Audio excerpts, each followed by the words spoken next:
شروع اللہ رب العالمین کے نام سے جو دلوں کے بھید خوب جانتا ہے۔ محترم سامعین، السلام علیکم ورحمۃ اللہ وبرکاتہ۔ جناب سامعین، آج کا ہمارا سبق سورہ البقرہ کی آیت نمبر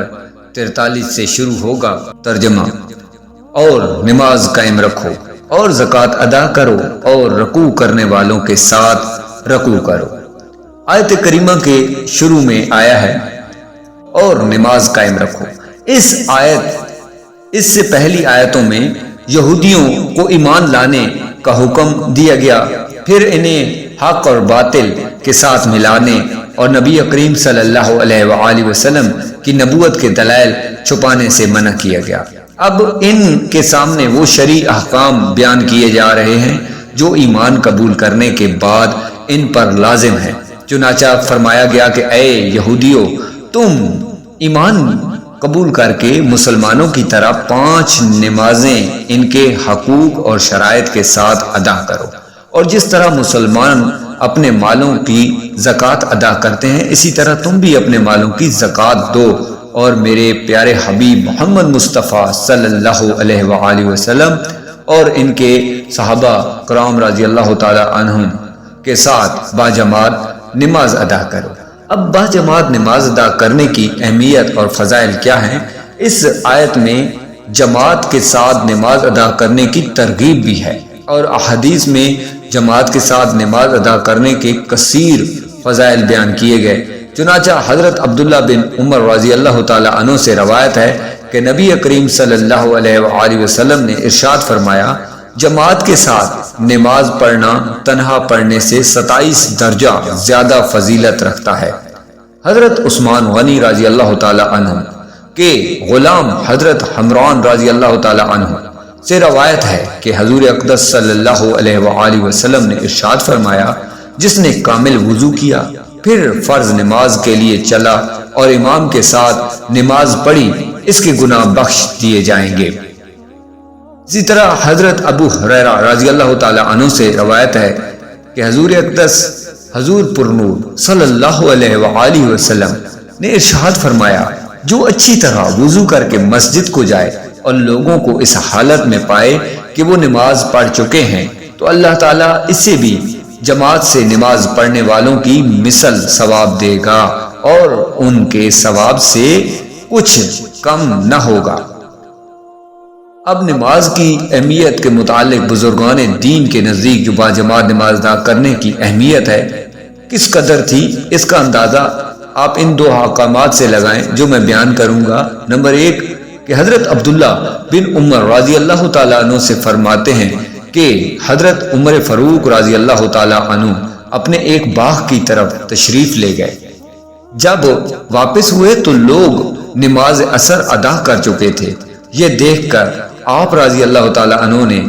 فرمایا، اِنَّا لِلَّهِ وَإِنَّا إِلَيْهِ رَاجِعُونَ،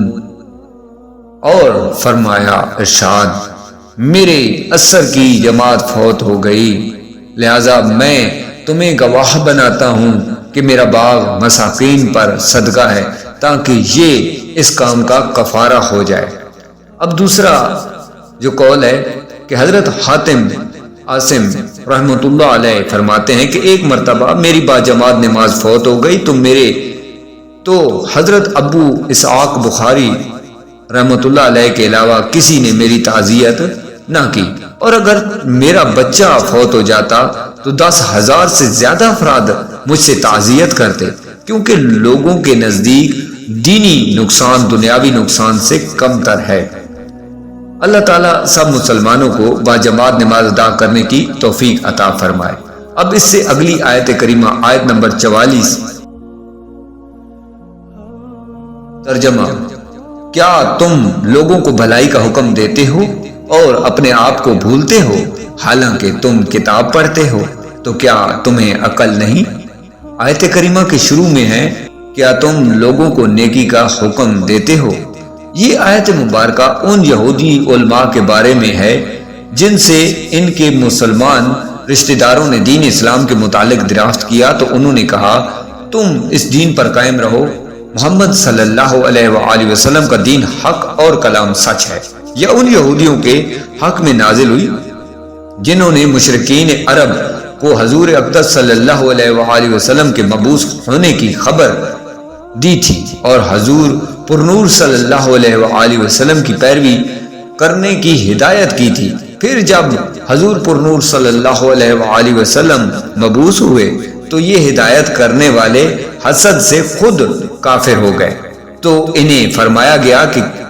کہ لوگوں کو نیکی کا حکم دیتے ہو اور خود کو بھلاتے ہو۔ یاد رہے کہ اس آیت کا شان نزول خاص ہونے کے باوجود حکم عام ہے اور ہر نیکی کا حکم دینے والے کے لیے اس میں تازیانہ عبرت ہے۔ اب قول و فعل کا جو تضاد ہے اس کا نقصان کیا ہے، یہاں ایک بات ذہن نشین رکھیں کہ معمولی فساد اس وقت بہت بڑے فتنے اور تباہی کی شکل اختیار کر لیتا ہے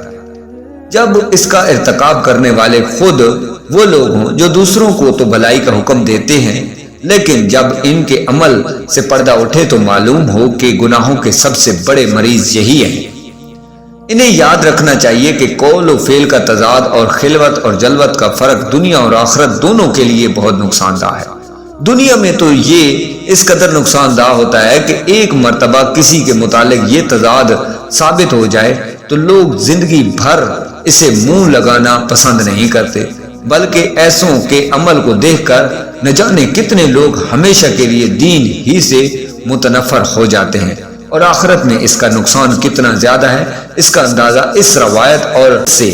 خود ہی لگا لیجئے۔ چنانچہ حضرت عدی بن حاتم رضی اللہ تعالی عنہ سے روایت ہے کہ پیارے آقا محمد مصطفیٰ صلی اللہ علیہ وآلہ وسلم نے ارشاد فرمایا، قیامت کے دن کچھ لوگوں کو جنت کی طرف لے جانے کا حکم ہوگا، یہاں تک کہ جب وہ جنت کے قریب پہنچ کر اس کی خوشبو سونگیں گے، اس کے محلات اور اس میں اہل جنت کے لیے اللہ تعالیٰ کی تیار کردہ نعمتیں دیکھ لیں گے تو ندا دی جائے گی، انہیں جنت سے لوٹا دو کیونکہ اس کا جنت میں کوئی حصہ نہیں ہے۔ یہ ندا سن کر وہ ایسی حسرت کے ساتھ لوٹیں گے کہ اس جیسی حسرت کے ساتھ ان سے پہلے لوگ نہ لوٹے ہوں گے۔ پھر وہ عرض کریں گے، یا رب العالمین، اگر تو اپنا ثواب اور اپنے اولیاء کے لیے تیار کردہ نعمتیں دکھانے سے پہلے ہی ہمیں جہنم میں داخل کر دیتا تو یہ ہم پر زیادہ آسان ہوتا۔ اللہ تعالیٰ ارشاد فرمائے گا، میں نے ارادہ تمہارے ساتھ ایسا کیا ہے، اور اس کی وجہ یہ ہے کہ جب تم تنہائی میں ہوتے ہو تو بڑے بڑے گناہ کر کے میرے ساتھ اعلان جنگ کرتے ہو، اور جب لوگوں سے ملتے تو عاجزی اور انکساری کے ساتھ ملتے تھے۔ تم لوگوں کو اپنی وہ حالت دکھاتے تھے جو تمہارے دلوں میں میرے لیے نہیں ہوتی تھی، تم لوگوں سے ڈرتے اور مجھ سے نہیں ڈرتے تھے، تم لوگوں کی عزت کرتے اور میری عزت نہیں کرتے تھے، تم لوگوں کی وجہ سے برا کام کرنا چھوڑ دیتے تھے لیکن میری وجہ سے برائی نہ چھوڑتے تھے۔ آج میں تمہیں اپنے ثواب سے محروم کرنے کے ساتھ ساتھ اپنے عذاب کا مزہ بھی چکھاؤں گا۔ اور حضرت ابراہیم تیمی رحمت اللہ علیہ فرماتے ہیں کہ میں موت اور مرنے کے بعد ہڈیوں کی پوسیدگی کو یاد کرنے کے لیے کثرت سے قبرستان میں آتا جاتا تھا۔ ایک رات قبرستان میں تھا کہ مجھ پر نیند غالب آ گئی اور میں سو گیا، تو میں نے خواب میں ایک کھلی ہوئی قبر دیکھی اور وہ کہنے والے کو یہ کہتے ہوئے سنا، یہ زنجیر پکڑو اور اس کے منہ میں داخل کر کے اس کی شرمگاہ سے نکالو۔ تو وہ مردہ کہنے لگا، یا رب العالمین، کیا میں نے قرآن نہیں پڑھا؟ کیا میں نے تیرے حرمت والے گھر کا حج نہیں کیا؟ پھر وہ اسی طرح ایک کے بعد دوسری نیکی گنوانے لگا، تو میں نے سنا تو لوگوں کے سامنے یہ اعمال کیا کرتا تھا، لیکن جب تو تنہائی میں ہوتا تو نافرمانیوں کے ذریعے مجھ سے مقابلہ کرتا تھا اور تم نے میرا کچھ خیال نہ کیا۔ یاد رہے کہ اس آیت سے مراد واعظ اور نصیحت کرنے والوں کو تقوی اور پرہیزگاری پر ابھارنا ہے، بھی عمل کو واعظ اور سے منع کرنا مقصود نہیں۔ یعنی یہ فرمایا ہے کہ جب دوسروں کو نصیحت کرتے ہو تو خود بھی عمل کرو، یہ نہیں فرمایا کہ جب عمل نہیں کرتے تو نصیحت کیوں کرتے ہو، کیونکہ عمل ایک واجب ہے اور دوسروں کو برائی سے روکنا دوسرا واجب ہے۔ اگر ایک واجب پر عمل نہیں تو دوسرے سے کیوں روکا جائے؟ یعنی کہ دونوں ہی واجب ہیں،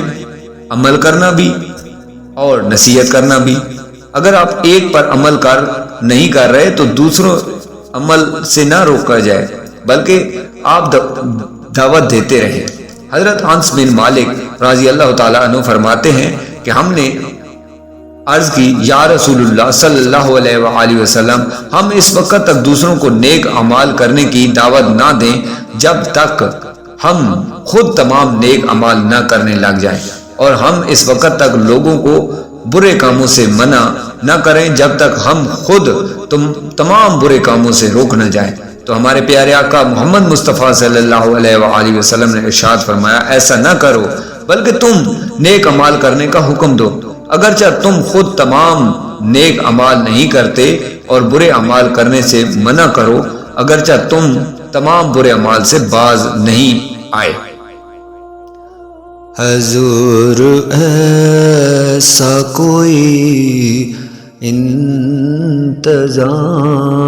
ہو جائے، سلام کے لیے حاضر غلام